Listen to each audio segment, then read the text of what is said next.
नमस्कार दोस्तों, कैसे हैं आप। तो देखिए, आज आपके अपने प्रोग्राम में निवेशोनोमी में हम सबसे पहले बात करेंगे यूएस फेड की पॉलिसी आ गई है उस पर। दूसरा हम बात करेंगे कि क्यों दुनिया में बढ़ रही है सोने की महंगाई, और इस पर अगर उत्तर की बात कर लें तो क्यों दुनिया भर के रिजर्व बैंक यानी दुनिया भर के रिजर्व बैंक जो देशों में हैं क्यों सोने के पीछे पागल हो रहे हैं, क्यों कर रहे हैं सोने में खरीदारी। और तीसरी बात करेंगे, जब निफ्टी 18,000 के पार पहुंच चुका है और यूएस फेड ने एक बार फिर से 25 बेसिक पॉइंट की वृद्धि कर दी है इंटरेस्ट रेट में, उसके बाद मार्केट की चाल क्या होने वाली है।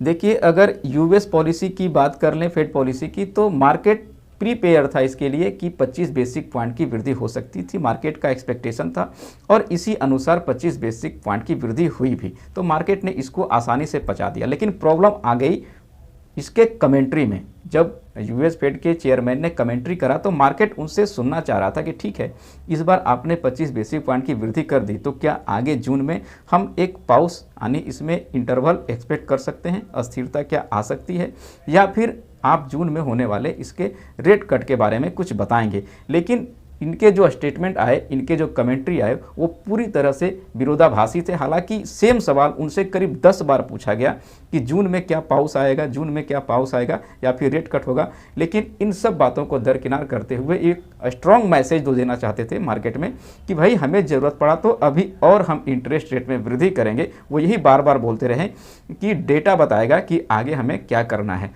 तो यूएस फेड की पॉलिसी आपको साफ साफ बता रही है कि ज़रूरत पड़ा तो हम फिर से एक बार इंटरेस्ट रेट में वृद्धि करेंगे।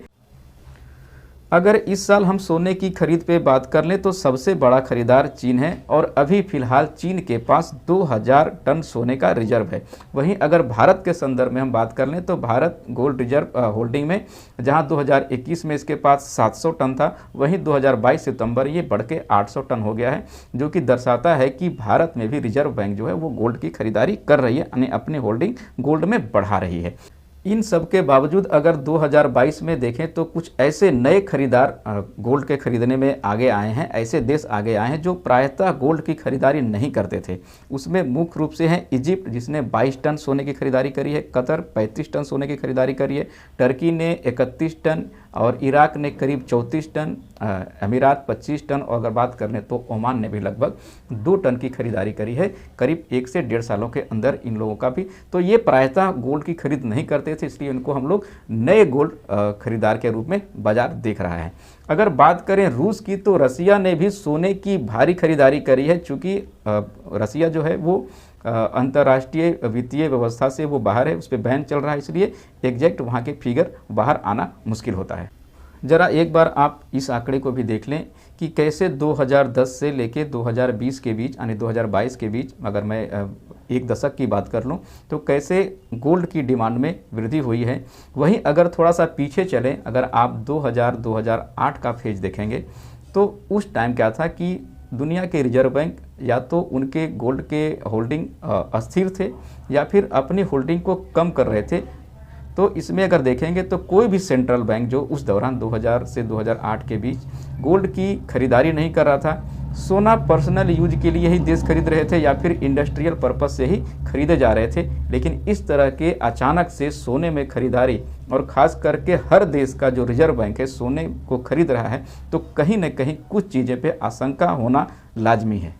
अगर गोल्ड की कीमतों में बेतहाशा वृद्धि की बात करें तो आईएमएफ का अगर एक रिपोर्ट आया है, उसको अगर आप देखेंगे, जो कि रिपोर्ट इसी 1 और 1.5 साल के संदर्भ को लेके ही आया है, तो चौंकाने वाले खुलासे हुए हैं। आईएमएफ के रिपोर्ट में कहा गया है कि खास करके रसिया और चाइना ऐसे गोल्ड भी खरीद रहे हैं जो कि सेंट्रल रिजर्व में शामिल नहीं किए जा रहे हैं, यानी वो गोल्ड तो खरीद रहे हैं लेकिन अपने वो सेंट्रल रिजर्व में शामिल नहीं कर रहे हैं, उसको वो छुपा के रखना चाह रहे हैं।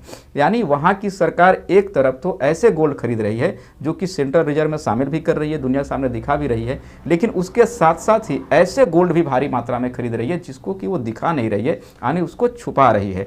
तो दोनों तरफ की गोल्ड खरीद हो रही है। एक तरफ तो ऐसे गोल्ड खरीद रहे हैं देश जो अपने रिजर्व में शामिल कर रहे हैं, और दूसरा ऐसे भी गोल्ड खरीद रहे हैं जिसको अपने सेंट्रल रिजर्व में वो शामिल नहीं कर रहे हैं। अब आखिर में एक अहम बात कि निफ्टी 18,000 लेवल को पार कर चुका है और यूएस फेड की पॉलिसी में एक बार दोबारा से इंटरेस्ट रेट की वृद्धि हो गई है। तो मार्केट अब यहाँ से किस तरफ जाएंगे? तो देखिए, मार्केट जिस तरह से चालें चल रही थी, मार्केट में जिस तरह से एक्सपेक्टेशन था, मैंने आपको कई बार डिस्कशन करा है, तो इस बार तो अगर यूएस फेड की जिस तरह से पॉलिसी में दोबारा से इन्होंने इंटरेस्ट रेट में वृद्धि करी है, तो इनका डर साफ है कि अभी भी इनको इन्फ्लेशन से डर है, और इस बात बता रहे हैं कि अभी भी यूएस में इन्फ्लेशन जो है कंट्रोल में नहीं आई है। तो मार्केट में जो डर था, जो अनिश्चितता थी, वो अभी भी बरकरार है। और जिस तरह से यूएस में बैंकों की क्राइसिस जो और निकल के बाहर आ रहे हैं, और अभी जिस तरह से वहाँ के इकोनॉमिस्ट का कहना है कि कई अभी और बैंक हैं जो इसके कतार में शामिल है, जो कि फाइनेंशियल क्राइसिस से गुजर रहे हैं, तो कहीं ना कहीं दिवालिया होने का खतरा बढ़ रहा है कई और बैंकों का। जिस तरह से देखें, खास करके लार्ज कैप के स्टॉक्स में अभी एक तरह से कंसोलिडेशन फेज चल रहा है। हालांकि देखें तो छोटे स्टॉक जो हैं, मिड कैप और स्मॉल कैप के स्टॉक में आपको हरियाली दिख रही है, उसमें वृद्धि दिख रही है। लेकिन थोड़ा सा लार्ज कैप के स्टॉक से सावधान रहें, क्योंकि इस बार जो अगर गिरावट होगी तो पहले जो इसमें सिग्नल देंगे ये लार्ज कैप के ही स्टॉक देंगे सेल सिग्नल। और जिस तरह से मैं देख रहा हूँ मार्केट को, मुझे ये लग रहा है कि कोई आश्चर्यजनक नहीं हो कि मार्केट 1 या 2 वीक में आपको सेल सिग्नल दे देगा और मार्केट नीचे के रुझान ले लेगा।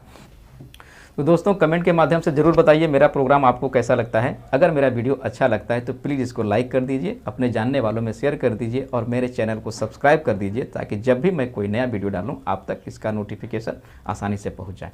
तो नमस्कार दोस्तों, जय हिंद।